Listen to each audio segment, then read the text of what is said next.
नमस्कार दोस्तों, मैं हूं कमल और स्वागत है आपका ज्ञान बाय कमल पर।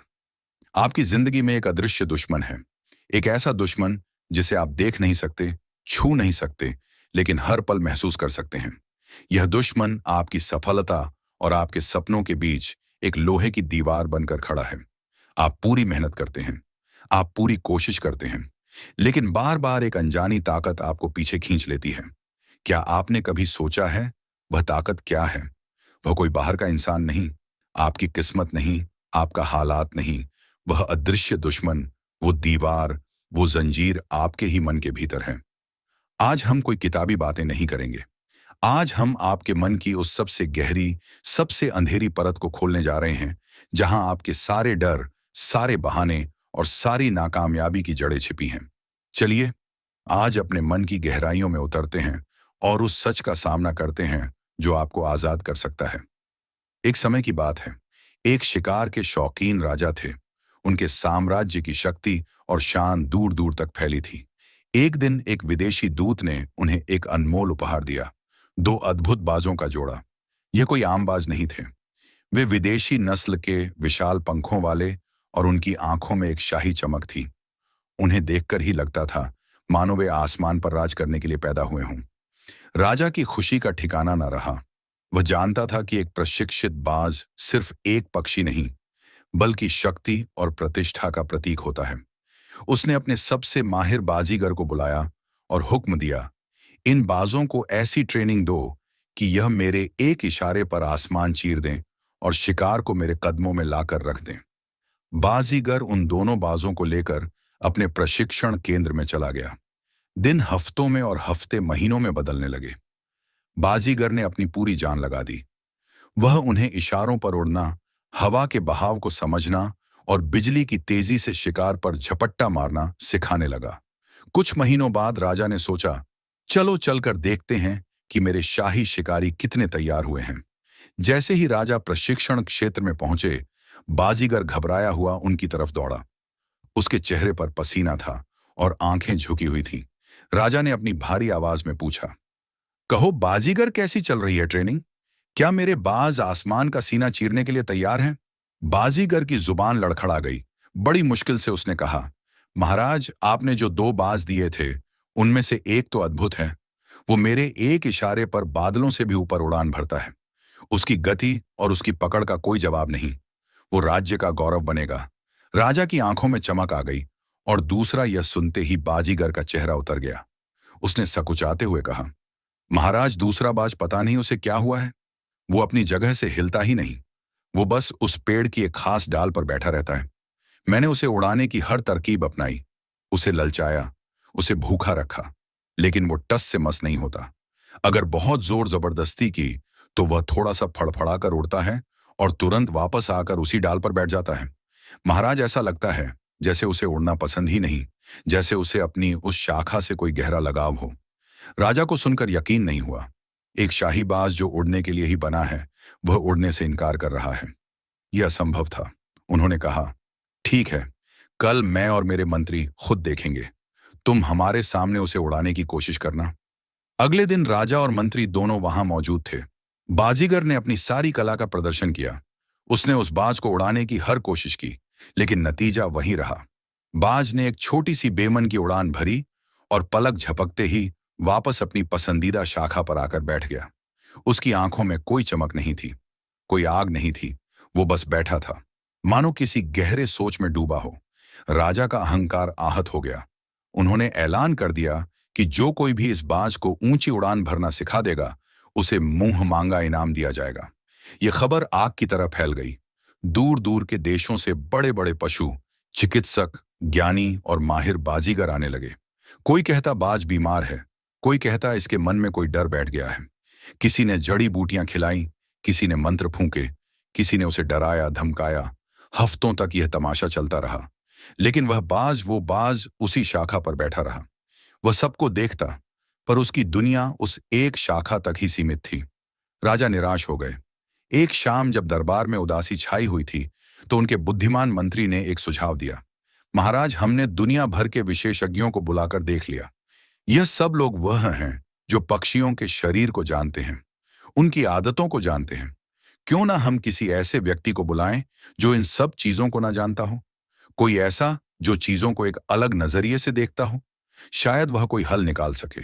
राजा ने थकी हुई आवाज में कहा, ठीक है, यह भी करके देख लेते हैं। मंत्री ने बताया, महल के पीछे पहाड़ियों में एक बूढ़ा फकीर रहता है। लोग उसे लाओ त्सु कहते हैं। वह कोई ज्ञानी या पंडित नहीं है, बस प्रकृति के साथ रहता है और चीजों को बहुत गहराई से देखता है। शायद वह हमारी मदद कर सके। राजा ने सैनिकों को आदेश दिया कि उस बूढ़े फकीर लाओ त्सु को सम्मान के साथ महल में लाया जाए। अगले दिन लाओ त्सु महल में आए। वह कोई भव्य कपड़ों में नहीं थे, एक साधारण सा चोगा पहने। उनके चेहरे पर एक गहरी शांति थी और उनकी आंखों में एक अजीब सी गहराई थी, मानो वह शरीर को नहीं, आत्मा को देखती हो। मंत्री ने उन्हें सारी कहानी समझाई, उस अद्भुत बाज के बारे में बताया जो उड़ने से इनकार करता था। लाओ त्सु ने पूरी बात शांति से सुनी। उन्होंने कोई सवाल नहीं पूछा, कोई उपाय नहीं सुझाया। उन्होंने बस इतना कहा, मुझे उस बाज को देखना है। मुझे बस आज शाम का समय दीजिए, मैं बस उसके पास बैठूंगा। राजा को यह अजीब लगा, जहां दुनिया भर के विशेषज्ञों ने हार मान ली, वहां यह बूढ़ा फकीर बस बैठकर क्या कर लेगा। लेकिन अब कोई और चारा भी नहीं था। उस शाम लाओ त्सु उस पेड़ के नीचे गए जहां बाज अपनी शाखा पर बैठा था। उन्होंने बाज की तरफ देखा भी नहीं, वह बस नीचे जमीन पर बैठ गए और आंखें बंद कर लीं। सूरज ढल गया, अंधेरा हो गया। लाओ त्सु वहीं बैठे रहे। शांत स्थिर बाज ऊपर अपनी शाखा पर बैठा रहा, शांत स्थिर। दोनों के बीच एक अजीब सा मौन संवाद चल रहा था, जिसे कोई और नहीं समझ सकता था। अगली सुबह जब सूरज की पहली किरण राजा के कक्ष में पहुंची तो उन्होंने आदत के अनुसार खिड़की से बाहर झांका, और जो दृश्य उन्होंने देखा उस पर उन्हें अपनी आंखों पर यकीन नहीं हुआ।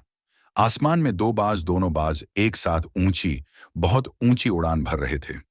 वह हवा से बातें कर रहे थे, बादलों को छू रहे थे। उनकी उड़ान में एक आजादी थी, एक जुनून था, एक असीम आनंद था। खासकर उस दूसरे बाज की उड़ान देखने लायक थी, मानो वह अपनी खोई हुई जिंदगी आज एक ही दिन में जी लेना चाहता हो।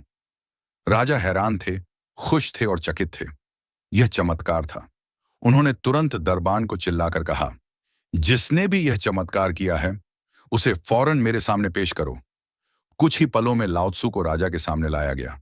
वह अब भी उतने ही शांत थे। राजा अपनी गद्दी से उठकर उनके पास आए और लगभग कांपती हुई आवाज में पूछा, हे ज्ञानी पुरुष, यह आपने कैसे किया? दुनिया भर के विद्वान और विशेषज्ञ जो महीनों में नहीं कर पाए, वह आपने एक शाम में कैसे कर दिया? आपने इस बाज को उड़ना कैसे सिखा दिया? लाओ त्सु ने विनम्रता से अपने हाथ जोड़े और कहा, माफ कीजिए महाराज, मैंने कुछ नहीं किया। मैं तो बाजों के बारे में कुछ जानता भी नहीं। राजा ने कहा, नहीं, यह सच नहीं हो सकता। कुछ तो किया है आपने, मुझे बताइए। लाओ त्सु ने एक गहरी सांस ली और कहा, महाराज, मैंने बस वह किया जो सबसे जरूरी था। मैं घंटों तक उस बाज को नहीं, बल्कि उसके व्यवहार को, उसकी दुनिया को देखता रहा। मैंने पाया कि बाज में कोई कमी नहीं थी। उसके पंखों में जान थी, उसकी आंखों में आसमान का सपना भी था। लेकिन उसकी एक आदत बन गई थी, एक सुरक्षा का एहसास था जो उसे उस एक शाखा से मिलता था। वो शाखा उसका कंफर्ट जोन थी, वो उसका अतीत थी, उसकी पहचान थी। वह उड़ना तो चाहता था, पर उस शाखा को छोड़ना नहीं चाहता था। उसे लगता था कि अगर यह शाखा छूट गई तो वह गिर जाएगा, वह मर जाएगा। इसीलिए महाराज, मैंने बाज को नहीं बदला, मैंने उसके हालात बदल दिए। आज सुबह सूरज निकलने से पहले मैंने एक कुल्हाड़ी ली और उस पेड़ की वह शाखा ही काट दी। दरबार में सन्नाटा छा गया। लाओ त्सु ने अपनी बात पूरी की। जैसे ही वह शाखा कटी, बाज का ठिकाना, उसका आराम, उसका बहाना, सब कुछ एक पल में खत्म हो गया। उसके पैरों के नीचे की जमीन खिसक गई। अब उसके पास सिर्फ दो ही रास्ते थे, या तो नीचे गिरकर मर जाना या फिर अपने पंख फैलाकर आसमान में उड़ जाना। और क्योंकि वह उड़ने के लिए ही बना था, उसने वही चुना जो उसकी असली प्रकृति थी। उसने उड़ान भरी। महाराज, कभी कभी आगे बढ़ने के लिए हमें सिखाने की नहीं, बल्कि उस चीज को काटने की जरूरत होती है जो हमें पीछे खींच रही है। कहानी खत्म, लेकिन असल कहानी अब शुरू हो रही है। यह कहानी एक राजा या एक बाज की नहीं है। यह कहानी आपकी है, मेरी है, हम सबकी है। वो बाज जो उड़ सकता था पर उड़ नहीं रहा था, वह आप हैं, आपका मन है, आपकी आत्मा है जो अनंत संभावनाओं से भरी है, जो आसमान की ऊंचाइयों नापने के लिए बनी है। और वह शाखा, वो डाल, वो आपका कंफर्ट जोन है। वह आपकी सुरक्षित नौकरी है जिसे आप नफरत करते हैं पर छोड़ने से डरते हैं। वह आपका टूटा हुआ रिश्ता है जिसमें दर्द के सिवा कुछ नहीं, पर आप अकेलेपन से डरते हैं। वह आपकी रोज सुबह 5 बजे का अलार्म बंद करके वापस सो जाने की आदत है। वह आपका हर काम को कल पर टालने का बहाना है। वह आपकी मोबाइल की स्क्रीन है जिसमें आप घंटों तक अपनी जिंदगी बर्बाद करते हैं, क्योंकि असल जिंदगी का सामना करने की हिम्मत नहीं है। वो शाखा आपकी पुरानी पहचान है। वह कहानी है जो आप सालों से खुद को सुना रहे हैं। मैं तो ऐसा ही हूं, मेरी किस्मत ही खराब है, मुझसे नहीं होगा, लोग क्या कहेंगे। यह शाखा आपके अवचेतन मन, सबकॉन्शियस माइंड में बैठे हुए वह नकारात्मक विश्वास, नेगेटिव बिलीफ्स हैं जो आपको महसूस कराते हैं कि आप कमजोर हैं, आप नाकाबिल हैं। और वह बाजीगर और दुनिया भर के विशेषज्ञ कौन हैं? वह हैं ऊपरी प्रयास। वह है मोटिवेशनल वीडियोस जो आप देखकर 5 मिनट के लिए चार्ज अप होते हैं और फिर वापस उसी शाखा पर बैठ जाते हैं। वह है न्यू ईयर रेजोल्यूशन जो 10 जनवरी तक दम तोड़ देते हैं। वो है वह सारी कोशिशें जो आप मन की सतह पर करते हैं, जबकि असली समस्या जड़ में है, उस शाखा में है जिसे आपने कसकर पकड़ रखा है। सोचिए, गहराई से सोचिए, आपकी जिंदगी की वह शाखा कौन सी है?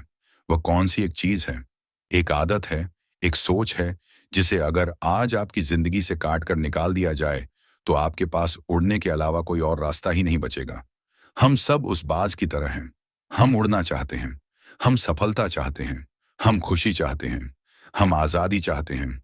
हमारा चेतन मन, कॉन्शियस माइंड रोज सपने देखता है, योजनाएं बनाता है, लेकिन हमारा अवचेतन मन, सब कॉन्शियस माइंड उस दूसरे बाज की तरह है जो डर, आलस और पुरानी यादों की शाखा पर बैठा है। और जब तक यह दोनों मन एक दिशा में नहीं होंगे, आप 1 इंच भी आगे नहीं बढ़ सकते। आपकी जिंदगी एक रस्साकशी का खेल बनी रहेगी जहां आप खुद ही खुद को पीछे खींच रहे हैं। आध्यात्मिक गुरु ओशो ने कहा था, जिस दिन तुम अपनी पुरानी पहचान को मरने दोगे, उसी दिन एक नए व्यक्ति का जन्म होगा। वह शाखा आपकी पुरानी पहचान ही तो है। जब तक तुम खुद को वही पुराना, डरा हुआ, कमजोर व्यक्ति मानते रहोगे, तुम कभी उड़ नहीं पाओगे। उड़ान भरने के लिए पंख नहीं, हिम्मत चाहिए, उस शाखा को छोड़ने की हिम्मत। तो सवाल यह है कि इस शाखा को काटा कैसे जाए? लाओ त्सु की वह कुल्हाड़ी क्या है? वह कुल्हाड़ी कोई बाहरी चीज नहीं है, वह आपके ही अंदर है। वह कुल्हाड़ी है जागरूकता, अवेयरनेस। महान दार्शनिक जे कृष्णमूर्ति ने कहा था, मन को समझना उसे नियंत्रित करना नहीं है, बल्कि उसे बिना किसी निर्णय के देखना है। लाओ त्सु ने बाज को ट्रेनिंग नहीं दी, उसने बस उसे देखा, शांति से, गहराई से। ठीक वैसे ही आपको अपनी शाखा को काटना है तो पहले उसे पहचानना होगा। बिना किसी बहाने के, बिना किसी लाख लपेट के अपनी उस आदत को, उस डर को, उस सोच को एक दर्शक की तरह देखो। अपने आप से पूछो, मैं क्यों हर बार वही गलती करता हूं? किस चीज का डर मुझे एक्शन लेने से रोकता है? वह कौन सा आराम है जिसे मैं छोड़ना नहीं चाहता? जिस पल आप अपनी शाखा को पहचान लेते हैं, आधी लड़ाई वहीं खत्म हो जाती है, क्योंकि अंधेरे का सबसे बड़ा दुश्मन रोशनी की एक किरण होती है। जागरूकता ही वह रोशनी है और वह कुल्हाड़ी है। दोहराव, रिपीटिशन। शाखा एक दिन में मजबूत नहीं हुई, वह सालों तक एक ही जगह पर बैठे रहने से मजबूत हुई है। उसे काटने के लिए भी एक दिन का मोटिवेशन काफी नहीं है। उसे काटने के लिए चाहिए रिपीटेशन की यारी। रोज रोज लगातार उस पर वार करना होगा। आधुनिक न्यूरो साइंस भी यही कहता है। आपके मस्तिष्क में हर आदत, हर विश्वास का एक न्यूरल पाथवे बना होता है, एक मजबूत दिमागी रास्ता। जब आप पुरानी आदत दोहराते हैं तो वह रास्ता और पक्का हो जाता है। लेकिन हर बार जब आप डर के बावजूद कोई नया कदम उठाते हैं, हर बार जब आप आराम को छोड़कर मेहनत चुनते हैं, हर बार जब आप नकारात्मक सोच को बदलकर एक सकारात्मक सोच चुनते हैं, तो आप अपने मस्तिष्क में एक नया पतला सा रास्ता बनाना शुरू करते हैं। शुरू में यह बहुत मुश्किल होता है, ठीक वैसे ही जैसे जंगल में पहली बार रास्ता बनाना। लेकिन जब आप रोज रोज उसी रास्ते पर चलते हैं तो धीरे धीरे वह एक चौड़ा हाईवे बन जाता है और पुराना नकारात्मक रास्ता अपने आप बंद हो जाता है, उस कटी हुई शाखा की तरह। यही है लाओ त्सु की कुल्हाड़ी। यही है आपके अवचेतन मन को रियोग्राम करने का तरीका। आप पूछते हैं कैसे करें? पहला कदम, आकाश की एक स्पष्ट तस्वीर बनाएं। आपको यह पता होना चाहिए कि आप शाखा काट कर उड़ना कहाँ चाहते हैं। आपका लक्ष्य, आपका सपना, आपका नया भविष्य क्या है? वो तस्वीर इतनी साफ, इतनी मजबूत और इतनी भावनात्मक होनी चाहिए कि उसके सामने शाखा पर बैठे रहने का आराम आपको चुभने लगे। उसे अपने दिमाग में रोज देखें। सुबह उठते ही रात को सोने से पहले उसे महसूस करें। दूसरा कदम अपनी बुद्धि को विकसित करें। आपको यह समझना होगा कि हर चीज के दो पहलू होते हैं। दिन है तो रात है, समस्या है तो समाधान है। बाहर हालात कैसे भी हो, आप अपने अंदर की प्रतिक्रिया को चुन सकते हैं।